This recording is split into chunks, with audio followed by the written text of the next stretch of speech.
Posledné roky som tvorila niečo, čo sa nedá vytvoriť za jeden večer. Niečo, do čoho som vložila spomienky, emócie a túžbu priniesť novú éru vôni. A áno, prichádza nezabudnutelná limitka.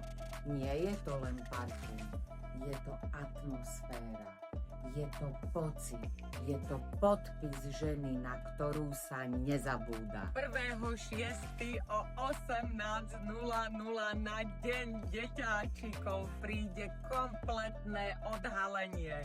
Poznačte si tento dátum. Dovtedy vám každý deň odhalím jednu indíciu. Ingredienciu, emóciu, charakter a tajomstvo tejto vône. Tak ma sleduj, ale veľmi pozorne, pretože toto nebude obyčajné odhalenie. Bude to začiatok niečoho, čo si budete pamätať.